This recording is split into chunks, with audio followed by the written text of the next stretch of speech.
Hello friends, welcome to SSC coaching centre. दोस्तों, आज के वीडियो में गणित का बहुत ही इम्पोर्टेंट क्वेश्चन है। पूरा वीडियो देखिएगा। चलिए स्टार्ट करते हैं। पहला प्रश्न है, एक घनाभ की लंबाई में 50% कमी और चौड़ाई में 20% वृद्धि और ऊंचाई में 20% कमी की जाती है। आयतन में प्रतिशत परिवर्तन क्या है? देखिए, पहले घनाभ की लंबाई में 50% कमी। कितनी? 50%। 50% की फ्रैक्शन वैल्यू क्या होती है? 1/2। और ये लंबाई की बात है, लंबाई है ना। ठीक है, लंबाई में क्या हो रहा है? कमी। क्या बोला उसने? कमी। तो नीचे वाली वैल्यू को तो एज इट इज लिखते हैं। अब कमी बोला है ना, तो नीचे में से ऊपर घटा के लिखेंगे। तो दो में से एक घटा देंगे, कितना हो जाएगा भैया? दो। वो दो में से एक घटा देंगे तो सॉरी, एक। ठीक है, एक होगा भाई। कमी रहेगी तो घटा के लिखेंगे और वृद्धि रहेगी तो जोड़ के लिखेंगे। ठीक है, चलिए बाद में आ जाइए। चौड़ाई पर क्या हो रहा है? 20% की वृद्धि। तो 20% वृद्धि का मतलब है 20% की फ्रैक्शन वैल्यू होती है 1/5। अब ये क्या है? चौड़ाई। चौड़ाई यानी कि वृत्त। अब नीचे वाली वैल्यू को तो एज इट इज लिखेंगे। अब इसमें वृद्धि हो रही है, वृद्धि हो रही है तो नीचे में ऊपर जोड़ के लिख दो। 5 में 1 जोड़ के लिख दूंगा, 6 हो जाएगा। फिर ऊंचाई में कितना हो रहा है? 20% की कमी। 20% की कमी, 20% की फ्रैक्शन वैल्यू 1/5। क्या है दोस्तों? ऊंचाई। ऊंचाई मतलब हाइट। नीचे वाली वैल्यू एज इट इज। अब कमी हो रही है तो नीचे में ऊपर घटा के लिखेंगे। तो 5 में से घटा देंगे भैया, कितना हो जाएगा? 4। ठीक है, चलिए 2 का गुना 5 से करो 10, 10 पंजे 50। 1 का गुना 6 में करेंगे 6, 6 चौके 24। कटा दो, 2 से कटेगा 25 बार में, 2 से कटेगा 12 बार में। अब देखिए, कोई घना 50 था, 25 था, 25 से 12 हो गया। कितने का परिवर्तन हुआ? 13 का। कितने पर? 25 पर। और प्रतिशत के लिए क्या करना है? 100 से गुना कर देना है। 25 चौके 100, 13 चौके 52। खत्म क्वेश्चन। 52%, D option. तो प्रतिशत परिवर्तन क्या है? 52% का है भाई। भाई कोई चीज हमारी 25 थी, 25 से 12 हो गई तो 13 का परिवर्तन हुआ। कितने पर हुआ? 25 पर हुआ। और प्रतिशत के लिए 100 से गुना कर देंगे। सभी को यहां तक क्वेश्चन समझ में आ गया? चलिए अब देखेंगे अगला क्वेश्चन। अगला प्रश्न है, यदि एक घनाभ की लंबाई और चौड़ाई में 14.2% 60% की वृद्धि होती है तो आयतन को समान बनाए रखने के लिए ऊंचाई में कितने प्रतिशत की कमी तक की जानी चाहिए? यहां पे लंबाई और चौड़ाई दोनों सेम है। कितनी है दोनों? 14.2/7%। इसकी फ्रैक्शन वैल्यू क्या होती है? 1/7। कैसे होती है मैं आपको बताता हूं। 7 का गुना 14 में करेंगे, 14 सत्ते 98, 98 में 2 जोड़ेंगे 100। कितना हो जाएगा भैया? 100। बटे में कितना रहेगा? 7। और प्रतिशत का मतलब भी बटे में 100 होता है। तो ऊपर कितना हो गया? 100। नीचे 100 का गुना 7 से तो 700 हो गया। अब 100 एक कम 100, 100 से कटेगा 7 बार में तो 1/7 हो गई। तो देखिए लंबाई कितनी हो जाएगी? नीचे वाली वैल्यू 7 और वृद्धि हो रही है ना यहाँ पे, तो नीचे में ऊपर जोड़ के लिख दो 8। और फिर क्या है? वृत्त है भाई। लंबाई और चौड़ाई दोनों सेम है तो ये 7 और ये 8 सेम रहेगी यहां तक। अब यहां तक सेम सेम है सारी कहानी। तो इसमें जो मल्टीप्लिकेशन है वो थोड़ा उल्टा है। पहले क्या करते हैं? 7 का गुना 7 से करके नीचे लिख देंगे, लेकिन 7 का गुना 7 कितना हो जाएगा? 49। उसे यहां पे लिखना है। और 8 का गुना 8 64, उसे यहां पे लिखना है। क्यों करना है ऐसा? क्योंकि लंबाई और चौड़ाई दोनों सेम है। ठीक है, इसलिए बस प्रश्न खत्म। देखिए क्या हो रहा है? 64 से कोई चीज हमारी 49 हो गई तो कितने का परिवर्तन हुआ? 15 का। कितने पर? 64 पर। प्रतिशत के लिए 100 से गुना। कटा दो, 4 से कट जाएगा 16 बार में, 4 से कट जाएगा 25 बार में। 15 25 का गुना हो जाएगा 375। डिवाइड में कितना है? 16 है। कटा दो भाई, 16 दुने का 32। 37 में से 32 कट गया, 5 बचेगा, 5 में 5 लगा दो 55।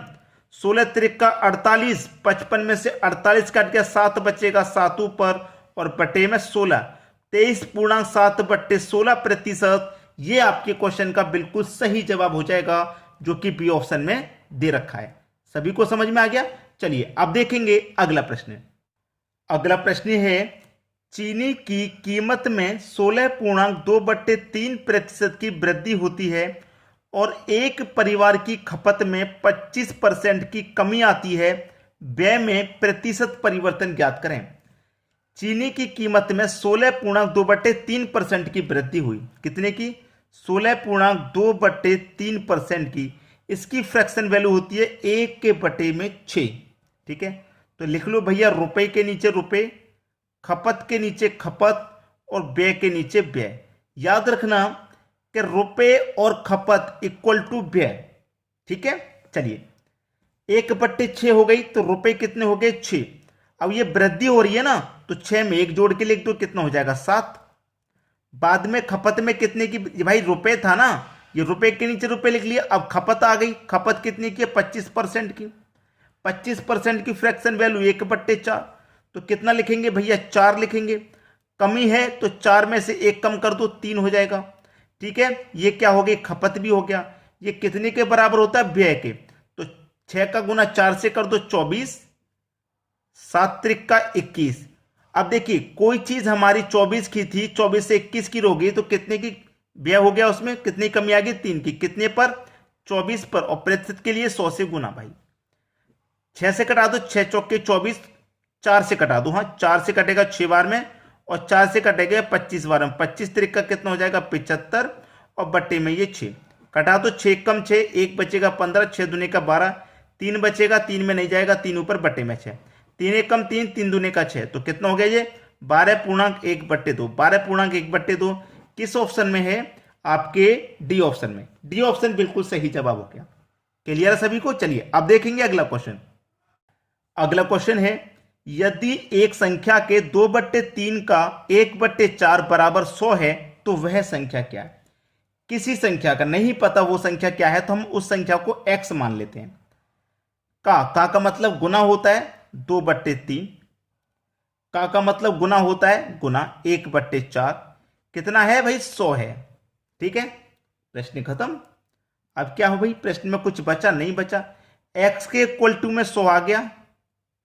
अब ये जो संख्या है ये बराबर के इधर जाएंगी तो पलट जाएंगी, यानी पलट 2/3 है, इधर आके हो जाएगा 3/2 मल्टीप्लाई। 1 के बटे में 4 है, बराबर के इधर के बदले में आएगा 4/1। ठीक है, क्वेश्चन खत्म। 2 से कट गया भैया 4 2 बार में। ठीक है, 2 बार में कट गया। 100 का गुना 3 से करो 300, 300 का करो 2 से तो 600 हो गया। x का मान कितना आ गया? 600। तो वो संख्या हमारी क्या है? 600 है, यानी कि बी ऑप्शन बिल्कुल सही जवाब हो गया। चलिए अब देखेंगे अगला क्वेश्चन। अगला क्वेश्चन है, 2 लगातार छूट 10% तथा 15% के बराबर एक छूट कितने प्रतिशत की होगी? अच्छा क्वेश्चन है, बेहतरीन क्वेश्चन है। 2 लगातार छूट हैं, एक 10% और एक 15% की, तो बराबर छूट कितने परसेंट की होगी? ऐसा क्वेश्चन आ जाए कभी भी आपको, कोई भी चीज है वो 100 रुपए की है।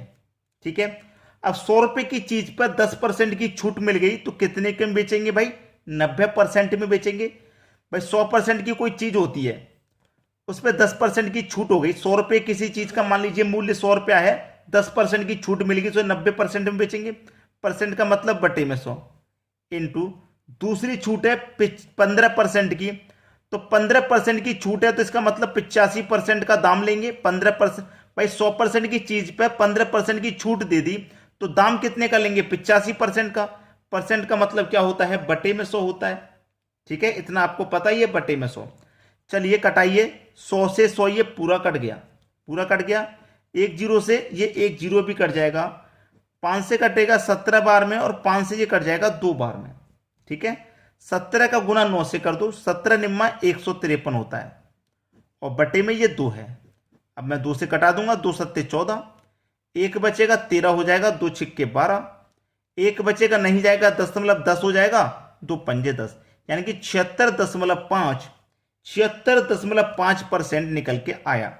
अब कोई भी चीज मान लीजिए हमारी 100 रुपए की थी, उस पर ये दोनों छूट मिलाकर कितने की छूट होगी भाई? 76.5 की छूट हो गई, यानी कि 100 रुपए में से 76.5 की छूट हो गई, तो इसका मतलब बेचेंगे हम उसे कितने में? ठीक है, प्रतिशत छूट होगी, कितने प्रतिशत छूट होगी? अब यहां पे 100 में से इतने को माइनस कर दो, कितना हो जाएगा? 23.5। ये हमारे क्वेश्चन का आंसर आ गया। भाई उसने बोला था कि 2 लगातार छूट है 10 की और 15 की, तो कितने प्रतिशत की छूट होगी, दोनों को मिलाकर के एक छूट कितने की बनेगी, 23.5 की। यानी कि 100 रुपए की चीज है, उसे हम बेच रहे हैं 76.5 में। भाई दाम हमें कितने का मिल रहा है, 76 का, तो छूट कितनी होगी, 23.5 की। यानी कि सी ऑप्शन बिल्कुल सही हो गया आपका। अब देखेंगे अगला क्वेश्चन।